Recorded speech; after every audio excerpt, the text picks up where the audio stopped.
seguimiento de jurisprudencia, de la Comisión de Seguimiento de Jurisprudencia del Colegio de Abogados de la Ciudad de Buenos Aires, que preside el doctor Alberto Garay, la vicepresidencia de la doctora Cecilia Mayral. Esta es una de las tantas actividades que hemos organizado para el año, y bueno, tenemos el placer de contar esta vez con el doctor Lautaro Pittier. La Comisión de Seguimiento de Jurisprudencia está formada por la doctora Adelina Loiano, que nos acompaña, aquí la veo, el doctor Alfredo Vítolo, la doctora Florencia Ratti Mendaña, el doctor Guillermo Pichone, la doctora Laura Karlsenboim, que es la que va a ser moderadora en el día de hoy, el doctor Mariano Palacios, el doctor Mariano Viteta, la doctora Mercedes Gossaini y la doctora Sofía Calderone. Todos ellos son activos participantes de esta comisión, algunos de ellos están conectados ahora en este Zoom.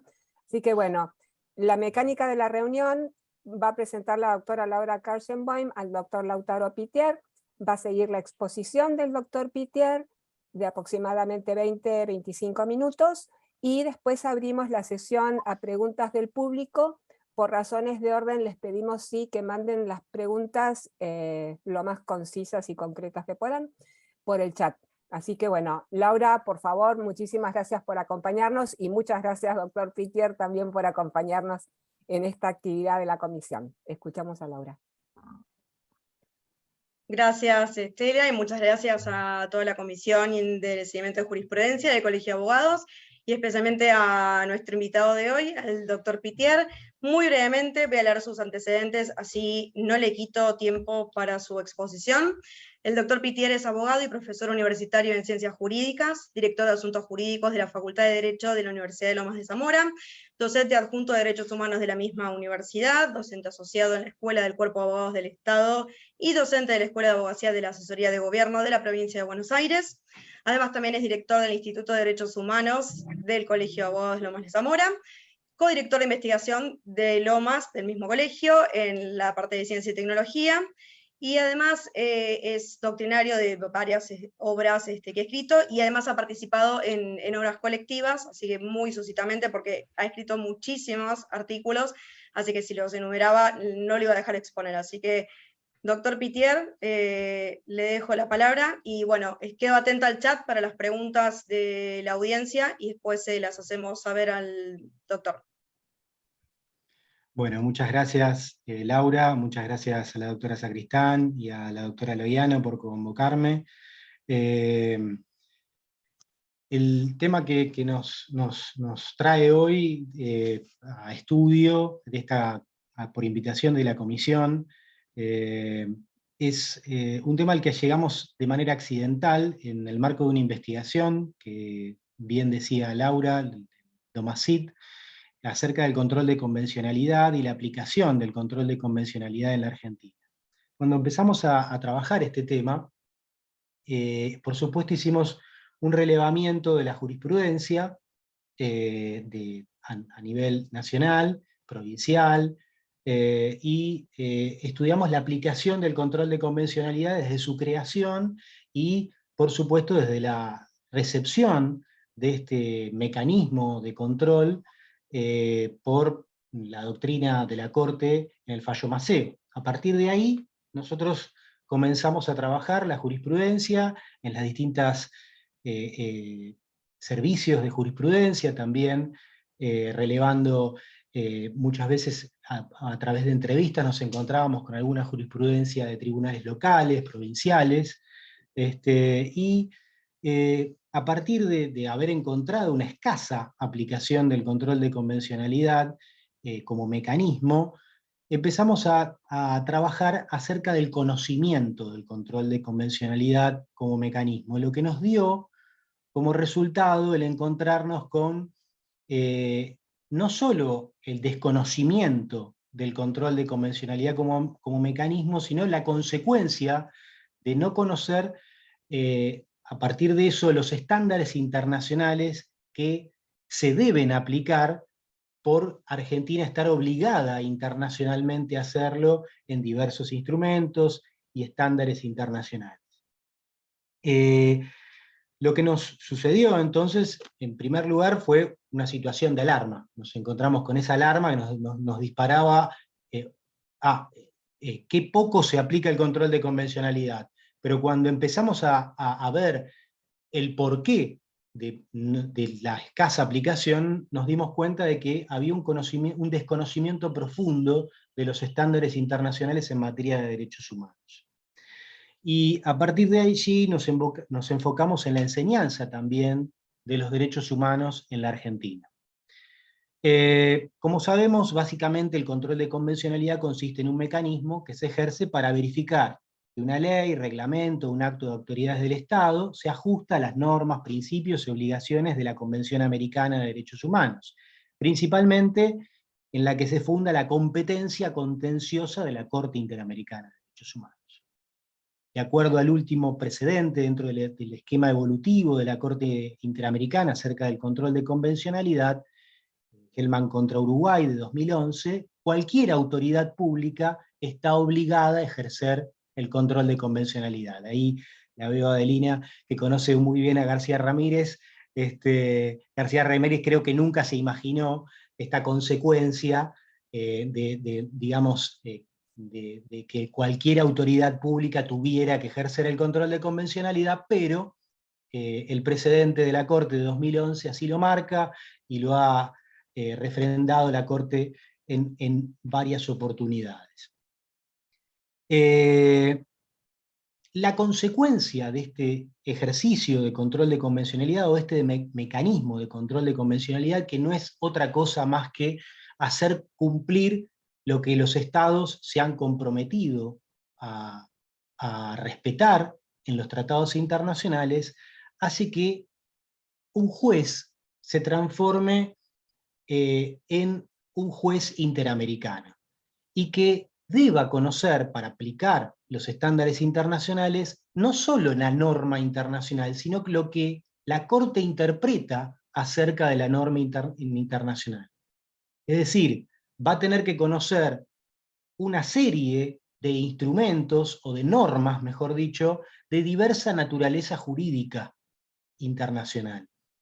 Esto es, opiniones consultivas, recomendaciones, los instrumentos internacionales propiamente dichos, las resoluciones de las organizaciones internacionales, las observaciones generales de los órganos de control, por ejemplo de los comités, y por supuesto la jurisprudencia de la Corte Interamericana de Derechos Humanos. Cuando nosotros empezamos a indagar acerca del conocimiento, lo hicimos a través de encuestas. Y hicimos un gran relevamiento de encuestas a funcionarios judiciales, al Ministerio Público, defensores oficiales, fiscales.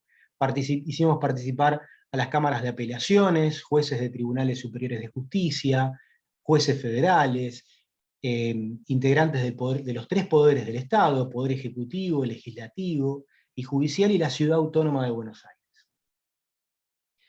Estas encuestas nos dieron como resultado que el 77% de las autoridades públicas nos manifestaban que sabían o creían conocer qué era el control de convencionalidad. El 81% de los encuestados nos dijo que de los que trabajaban en alguna dependencia del Estado, que no habían recibido ninguna capacitación acerca de control de convencionalidad. Ahora bien, el 62% de los encuestados nos contestó en forma errónea acerca de quién era el que debía ejercer el control de convencionalidad. Lo cual nos marcaba que, en realidad, si bien afirmaba el 77% que sabía que era el control de convencionalidad, en realidad no sabían cómo se aplicaba el control de convencionalidad. Esto es, la enfermedad del ignorante es ignorar su propia ignorancia.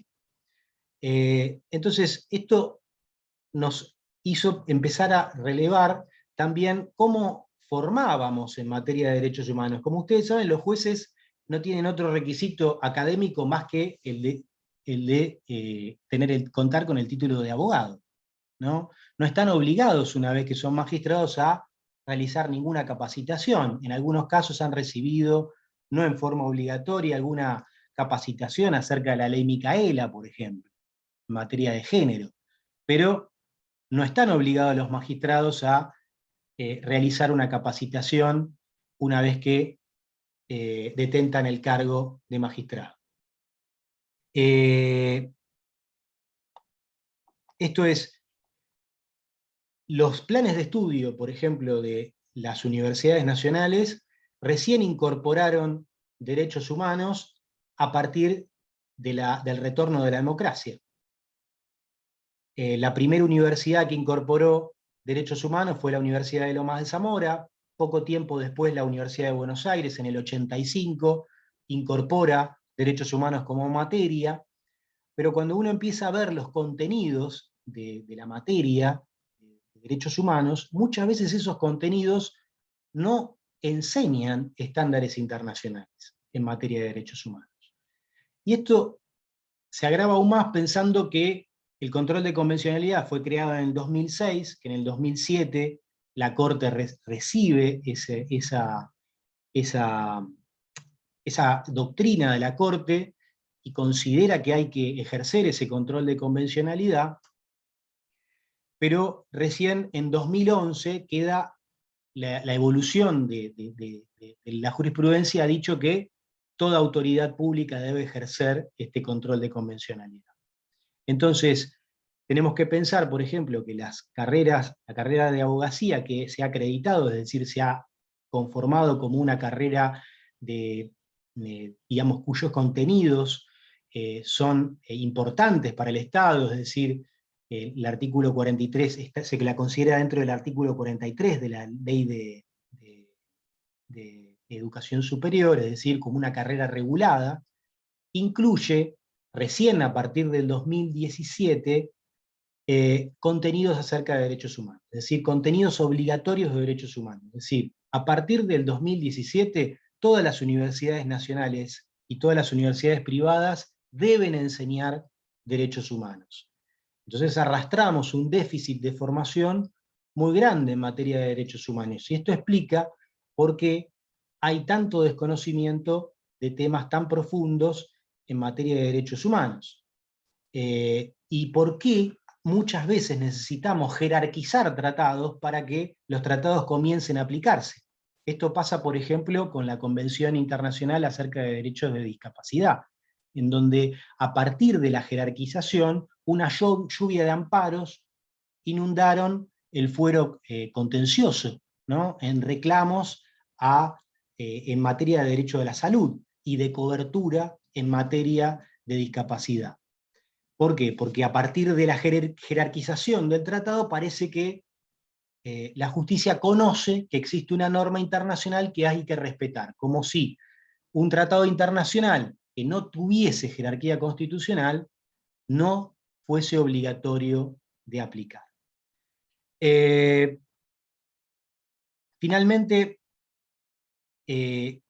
otra de las cuestiones importantes a analizar es que los contenidos mínimos que hoy tienen las carreras de abogacía de todo el país no contemplan ni la enseñanza del control de convencionalidad ni la enseñanza de estándares internacionales en materia de derechos humanos. Es decir, por ejemplo, los contenidos mínimos que tiene en todas las carreras son el concepto y los fundamentos de los derechos humanos, instrumentos internacionales, dice, derechos civiles y políticos, derechos de las personas con discapacidad, género, y un punto, dentro de otro punto, dice sistemas de protección. Nada más. Esos son los contenidos que obligatorios para todas las carreras de derecho del país. Es decir, que estos contenidos no reflejan ni la enseñanza del mecanismo de control de convencionalidad, que es obligatorio para el Estado argentino, ni los estándares internacionales en materia de protección a los derechos humanos. Por ejemplo, no contemplan las opiniones consultivas.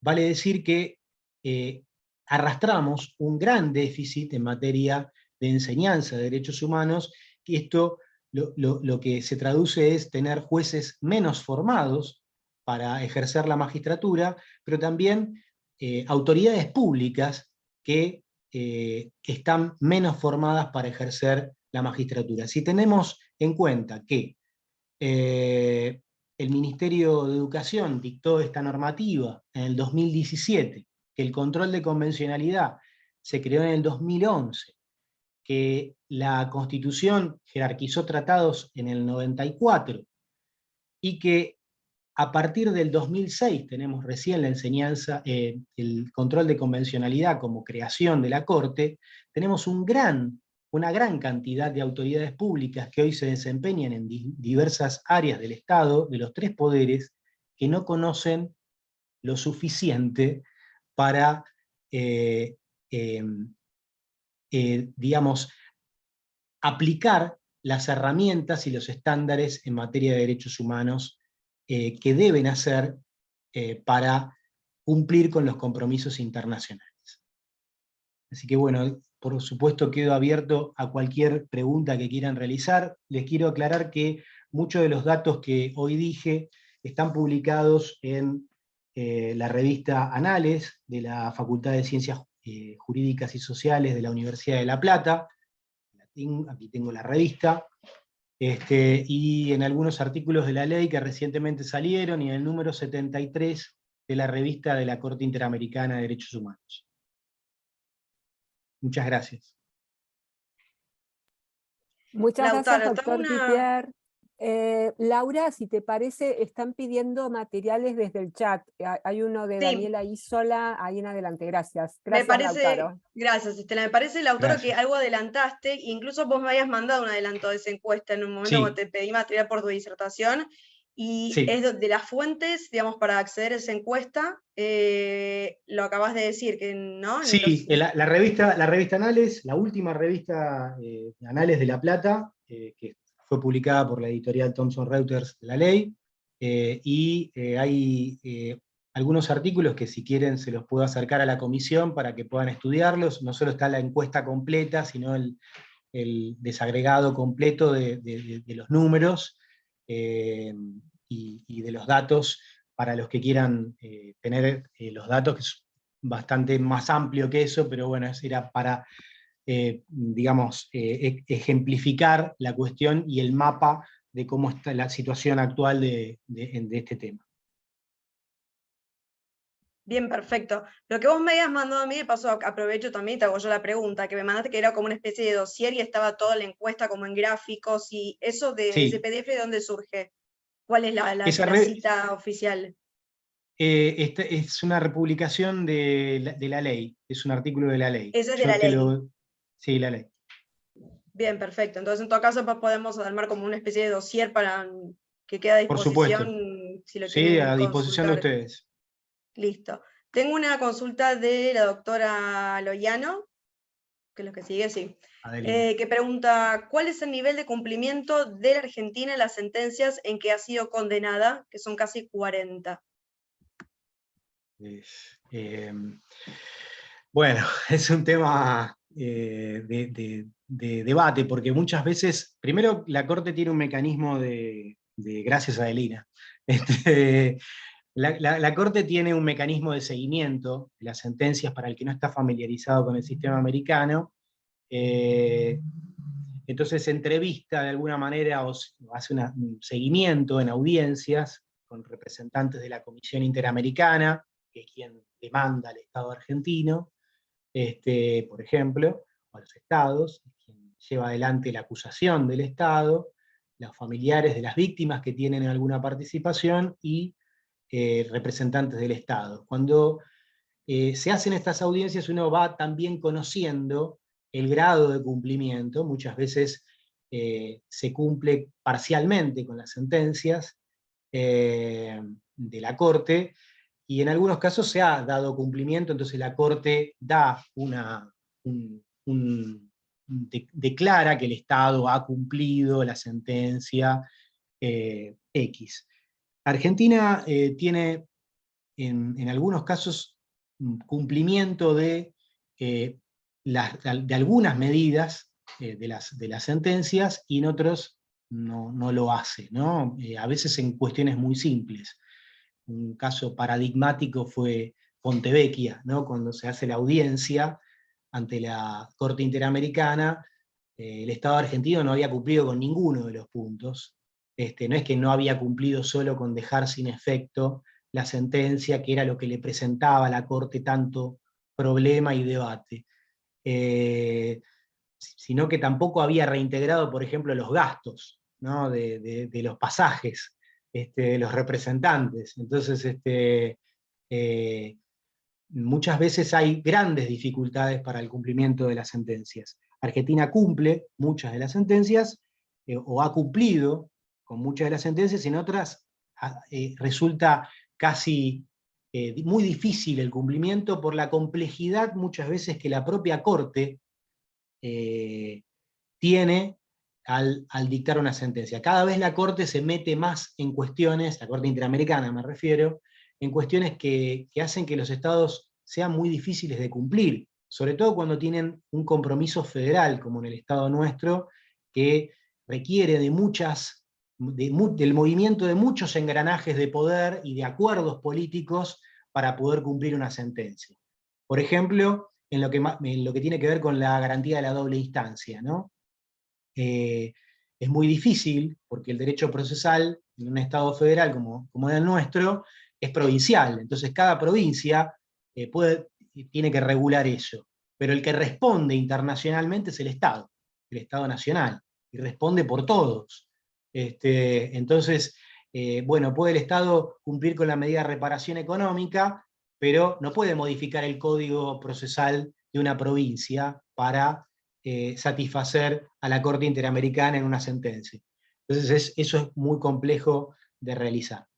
Y por supuesto, cuando hay que negociar alguna de estas cuestiones, el Estado siempre va a sopesar una cuestión política de la coyuntura, ¿no? Si tiene que aprobar una ley de presupuesto, no se va a poder poner a negociar con una provincia la reforma de su código procesal para cumplir con una sentencia. Entonces es muy complejo. Bueno, No sé si... siguiente pregunta, no te vamos a dejar descansar, Lautaro. La pregunta es del doctor Federico Taján, además de felicitarte por la exposición, la consulta es, Gracias. La pregunta dice, ¿cuál cree que es la responsabilidad en la falta de conocimiento y aplicación del control de convencionalidad en la administración pública por parte de la Procuración del Tesoro de la Nación, que hasta el momento no ha emitido circulares u órdenes hacia los órganos de asesoramiento jurídico a fin de establecer pautas sobre cómo ejercer dicho control?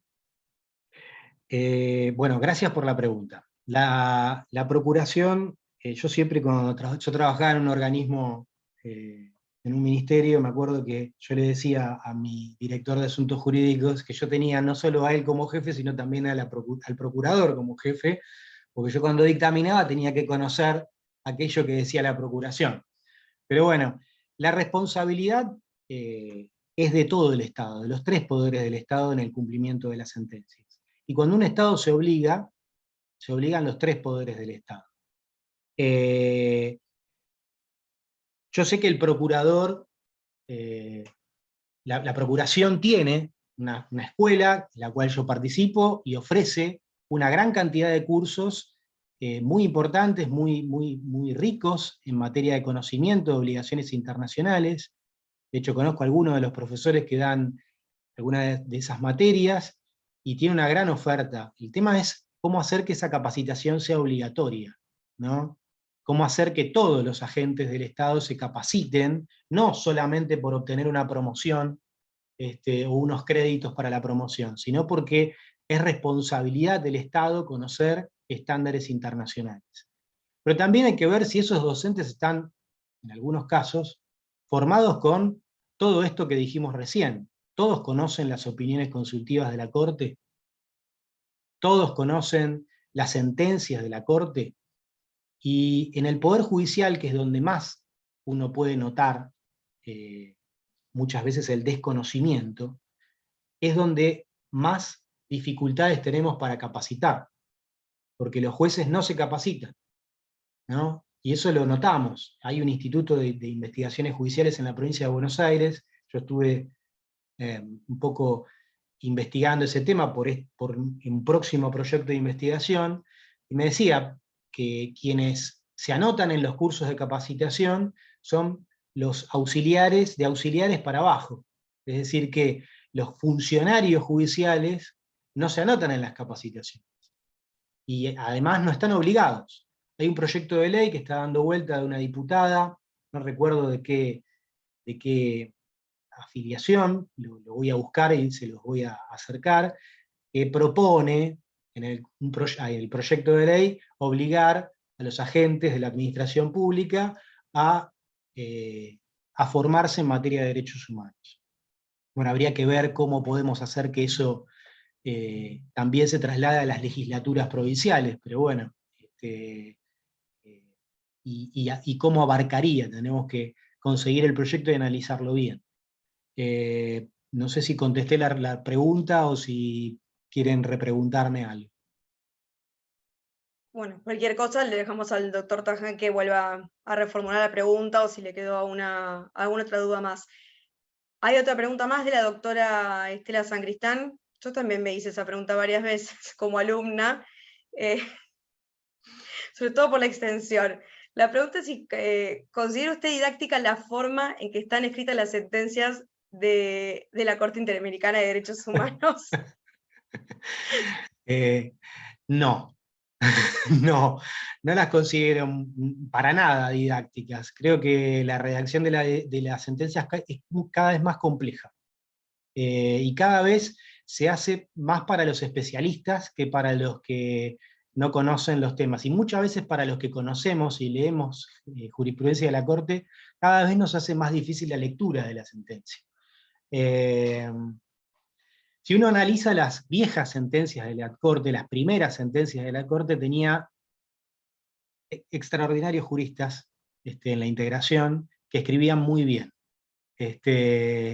Y en el último tiempo, uno ha observado cómo la Corte tiende a la volunomicidad de la sentencia, es decir, tener una sentencia muy grande con párrafos extensos, con considerandos muy extensos, y con yo lo llamo divague jurídico, ¿no? Porque es como un divague, va y viene sobre una cuestión, analiza lo que ya analizó la comisión, vuelve a analizar cada uno de los votos, la misma cuestión, se mete en cuestiones de derecho interno, dice que no es una fórmula de cuarta instancia, la aplica, y dice, pero analiza cuestiones de derecho interno, y mucho más cuando se trata de cuestiones de derecho procesal, ¿no?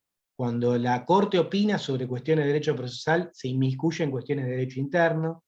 Nosotros tenemos una sentencia hace poco de la Corte, que es Poltore, que es una sentencia que la Corte Interamericana no debería haber dictado nunca, es una cuestión bien de derecho interno, también muestra por qué cada vez la Corte se mete en cuestiones de derecho interno que no debería haber hecho, y eso hace el sistema más frágil, para mí, mi opinión. Porque la Corte no debe opinar de todo.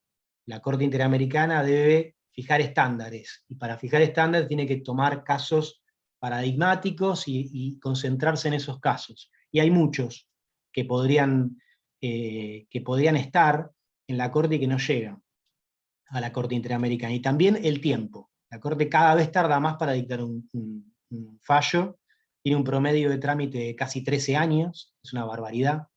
Cuando después la Corte habla del debido proceso y del plazo razonable, tarda muchísimo en dictar una sentencia, y cada vez pierde el carácter jurídico de las sentencias, ¿no? Porque termina siendo una sentencia política la sentencia de la Corte cuando juega con estas cuestiones. Así que me parece bastante preocupante, pero eso quizás da para otra charla. pero para seguir con esto, la pregunta de la doctora Sancristán, agrega un punto más, que en realidad, hoy por hoy, si lo vemos en el derecho argentino, se está pregonando y se está yendo por defendiendo esa bandera del famoso lenguaje claro en las sentencias judiciales, con algunos manuales de estilo. Y bueno, entonces la pregunta concreta es, ¿qué pasa con las sentencias de la Corte Interamericana de Derechos Humanos? Hay un lenguaje claro, ¿cree la Corte en el valor del lenguaje claro? Mira, yo tengo una posición personal sobre el lenguaje claro, que no sé si, no creo que no voy a tener ningún adepto en esto que voy a decir. A mí no me preocupa mucho que la Corte utilice lo que se denomina lenguaje claro o no.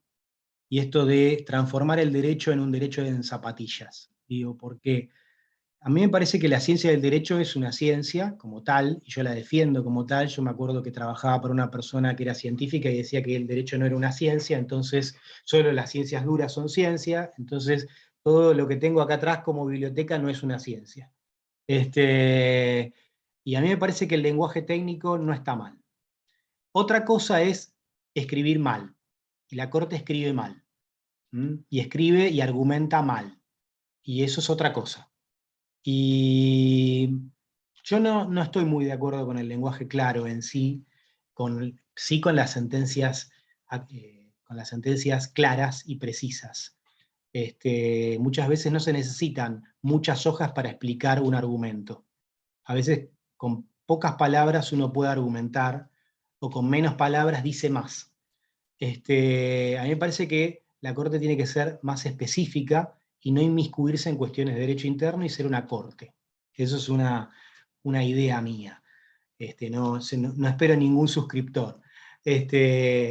Nuestra Corte muchas veces también es poco clara, y muchas veces escribe mucho sin decir nada, y la Corte Interamericana no escapa de ese vicio de la Corte. Si uno analiza sentencias de los tribunales europeos, va a notar la clara diferencia que hay muchas veces en esto. Las Cortes son específicas cuando dictan, por ejemplo, una medida de reparación, son claras. Y en la argumentación también lo son. Entonces, eso me parece que tendríamos que analizarlo. Ahora, lo del lenguaje claro, yo no soy muy... no digo que no tengamos que cumplirlo y que la gente... A mí me parece que el lenguaje claro es para otra cosa. No hace mejor una sentencia a lo que pueda entender cualquiera. Para eso estamos también los divulgadores, estamos para explicarlo, para bajarlo, y esa es nuestra misión, analizar esa cuestión. Pero bueno, nada, no espero ningún adepto con esta cuestión. Igual cualquier cosa, corregime, Estela, pero yo entendí un poco también la pregunta de la doctora. Adelina dice que es mi adepta. No, pero más allá, el lenguaje claro, más allá de los aforismos o de los tecnicismos, Sí. ese hecho también, esos párrafos larguísimos, creo que también ella apuntaba a eso, a los párrafos largos, el hecho de buscar sinónimos sin necesidad de dificultar el lenguaje, pero a veces de que nos perdemos de qué está tratando de la demandada, del demandante, de qué parte, aparte cambian las partes en la sentencia de la Corte Interamericana, entonces es difícil también, es casi hasta un nuevo eso es caso, otra entre cosa. comillas. Hay que tenerlo en cuenta, es otra... no son las mismas partes que vienen del Tribunal Superior del país de origen al que se está demandando. Coincido plenamente en ese sentido. Son esas oraciones largas, imposibles de seguir, que uno se va perdiendo, pero al final como eran los hechos, uno se va, por lo menos yo como estudiante, o cuando tengo que analizar, que no es mi especialidad la parte internacional, a mí me cuesta muchísimo, y por eso yo creo que yo le entendí por lo menos un poco el tema del lenguaje claro, que pasaba más también un poco por ese lado, por la cuestión de oraciones más cortas, más concisas, argumentaciones que no sean disímiles de un juez a otro y que no lleguen a un mismo decisorio, pero digamos que no termine siendo nula la sentencia, ¿no? Sino que se llegue a un mismo decisorio con argumentos similares, análogos por cada uno de los magistrados. Sí, también es paradigmático esto que está pasando, porque en realidad uno nota que cada vez se escribe menos. La sociedad hoy pide otra cosa, ¿no? Fíjense, prácticamente todo se digita en 140 caracteres en Twitter, Y las publicaciones de las redes sociales exigen que uno escriba poco, que sea sintético, pero después al estudiante de Derecho le pedimos que argumente. Y el estudiante de Derecho lo que hace normalmente es no argumentar, o sea, uno nota el déficit de argumentación, de la construcción del texto argumentativo, eso quizás es algo que se arrastra de otros niveles educativos. Pero la Corte y las Cortes, digo esto también porque las cámaras sucede mucho, uno se analiza la jurisprudencia de la Cámara Civil, yo porque estuve leyendo muchas sentencias para la investigación, la Cámara Civil Nacional, o la Cámara Federal de la Seguridad Social, donde, por ejemplo, encontramos algunos fallos acerca de control de convencionalidad, notábamos lo mismo. Grandes párrafos extensos que no dicen nada, que copian y pegan argumentos ya dichos en otros fallos, la necesidad de recurrir a la cita constante de fallos como si eso solo fuera la argumentación, o reforzara la argumentación. Y eso es algo que evidentemente viene de antes, viene de la formación del abogado, de la construcción de ese abogado. Las facultades construyen abogados que van a ser jueces, que van a ser auxiliares de justicia, que van a ser secretarios, y estamos construyendo esos abogados. Entonces tenemos que analizar y pensar muy bien la enseñanza del derecho para lo que venga.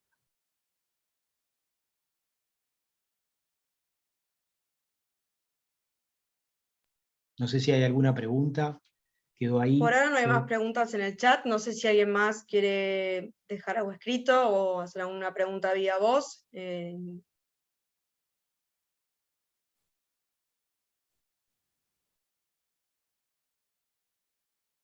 parece, nos dejaste a todos pensando.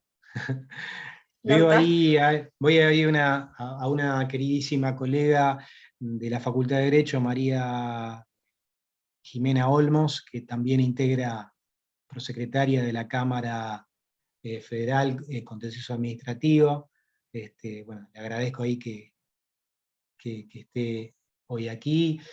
No es que uno cuando critica al Poder Judicial no lo hace con la idea de criticar a los funcionarios, porque hay muy buenos funcionarios en el Poder Judicial. A veces uno cuando piensa el Estado, solo lee las cosas que no están tan bien o lo que nos gustaría mejorar, pero hay también personas muy valiosas dentro del Poder Judicial, que son los que hacen que la luz se encienda todos los días. Un ejemplo que ponía un profesor mío, si el Estado nadie trabajara en un organismo público no podríamos ni encender la luz, y eso se puede realizar. Entonces hay mucho para analizar, para debatir, y esto no es mirar mal al Poder Judicial, sino mirarlo para mejorarlo, porque la gente requiere de mejores soluciones a los problemas jurídicos que se les plantean. Acá la doctora Loiano levantó la mano. Adelina, ¿levantaste la mano para hacer un comentario? Sí, levanté la mano porque como dijiste que ya se podía hacer algo in voce y no había preguntas escritas, pero... Fue una decisión no, de oficio, que me perdone Estela. No, estuvo muy bien, porque yo quería agregar sobre esto, que me pareció bien interesante el tema del lenguaje claro, ¿no? Yo levanté la mano y yo dije, yo comparto, porque creo que hay que distinguir si el lenguaje claro significa que una sentencia le tenga que explicar a una mujer que está pugnando, ¿no es cierto?, por con quién va a quedar el niño, explicarle en una parte final, que muchas provincias y muchos juzgados lo hacen, qué es lo que está diciendo la sentencia. Pero yo creo que pensar que el lenguaje claro significa que toda la sentencia va a ser para que no vamos a poder hacer ni un recurso extraordinario, porque la Corte no se va a bajar del lenguaje técnico. Pero lo que quiero decir con respecto a la Corte Interamericana, un poco agregando a lo que dijo el doctor Pitier, que creo que todos coincidimos que las sentencias son cada vez más farragosas. Además, la Corte se cita a sí misma desde la primera sentencia. Entonces, por ejemplo, dice, bueno, el debido proceso es una garantía, un estándar, y en la nota es larga así, y cita desde Velázquez Rodríguez, que es su primera sentencia, todos los fallos, todos los párrafos donde dijo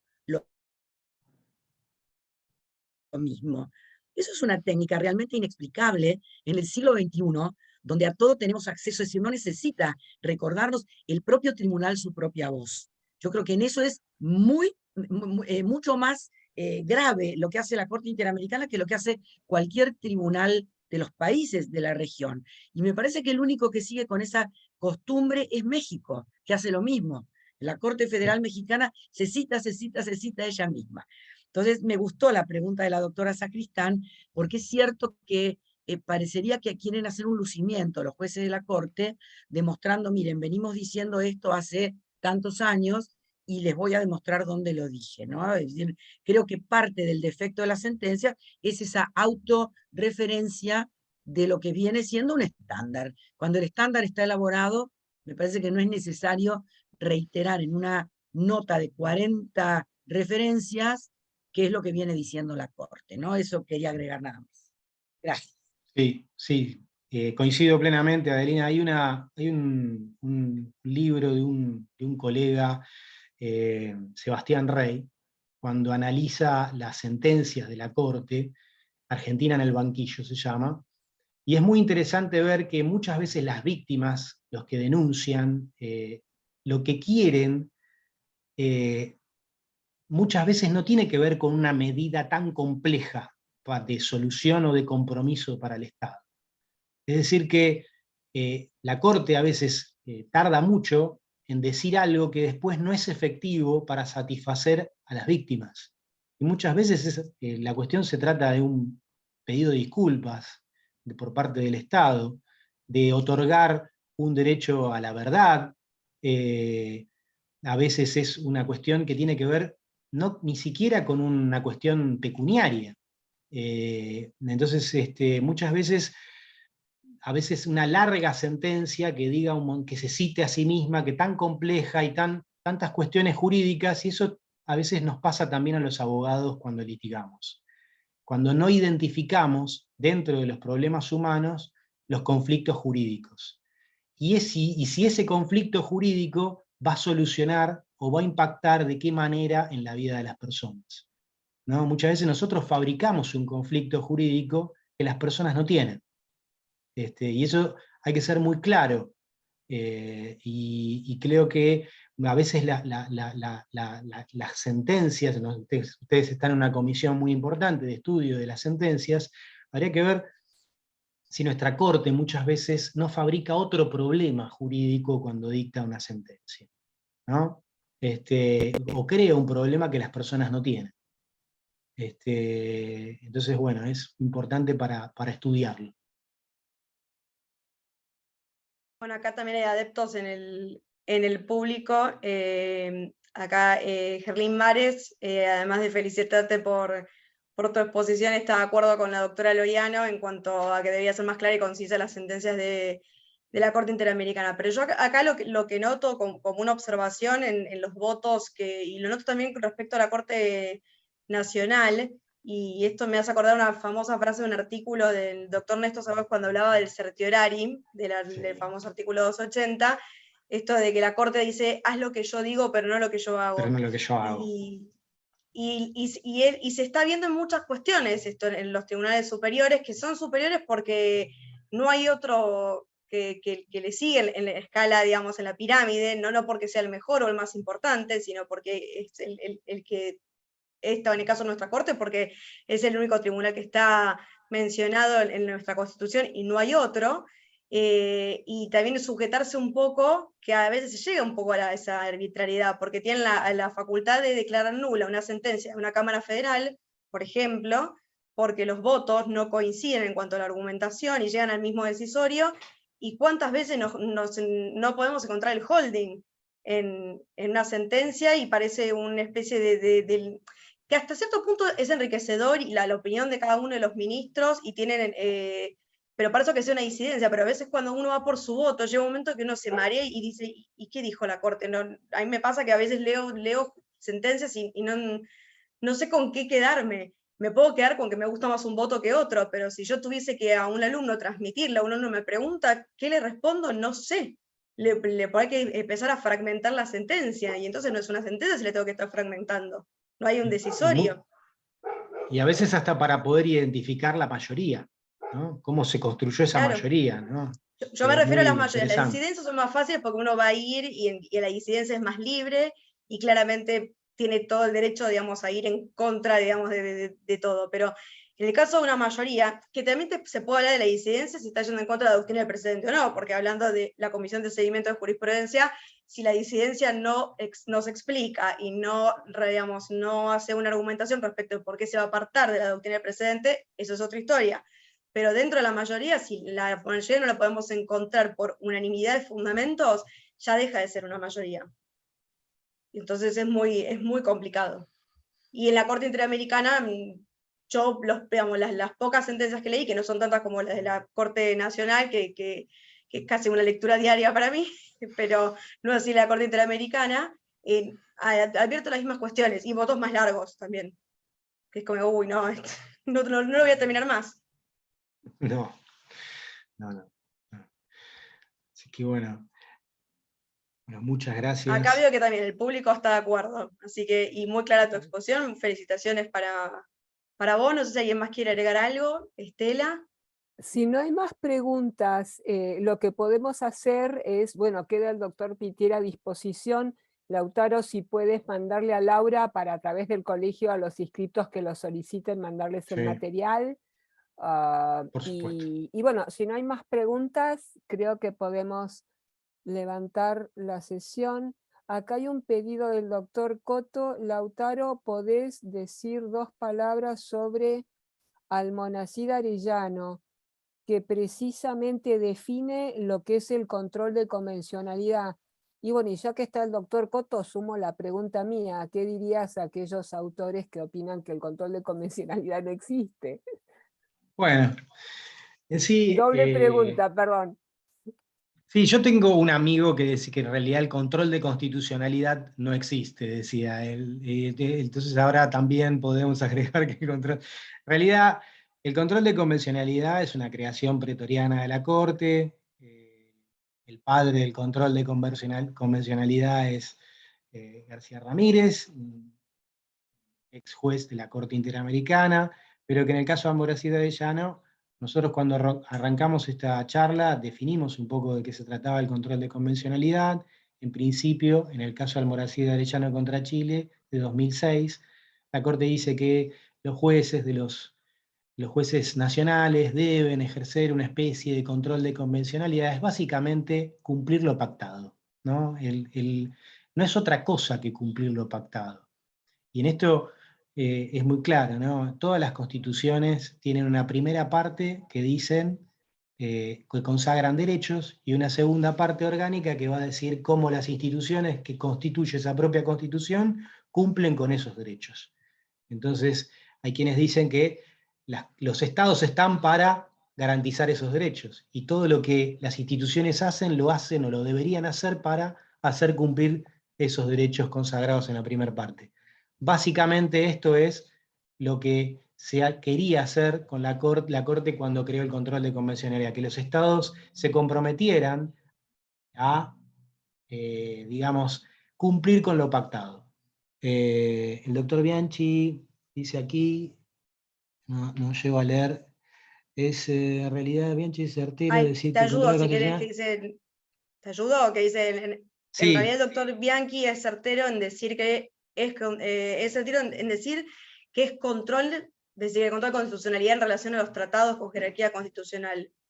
No entiendo la formulación de la oración. En decir que es Laura, control...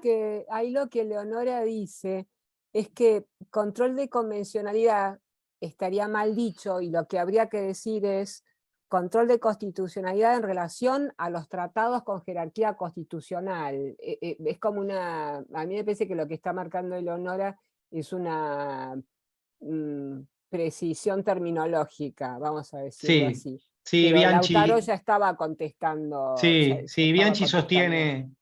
Bianchi sostiene que en realidad no se trata de un control de constitucionalidad porque nosotros jerarquizamos la Convención Americana, y al tenerla jerarquizada y entenderse como complementaria de la Constitución, y cuando uno interpreta armónicamente la Constitución debe hacerlo con los tratados internacionales. Bueno, sí, es una una cuestión terminológica también, no menos importante, pero nosotros tenemos que cumplir lo pactado. Y para eso tenemos que conocer tratados internacionales, pero no solo los tratados, sino la interpretación de los tratados que hace la Corte, y tenemos que conocer estándares internacionales. Y la realidad es que nuestros jueces, nuestras autoridades públicas, con poderes de decisión, no conocen derechos humanos. Y muchas veces lo único que conocen son los folletos que muchas veces tenemos como propaganda acerca de derechos humanos. Entonces no es eso conocer estándares internacionales.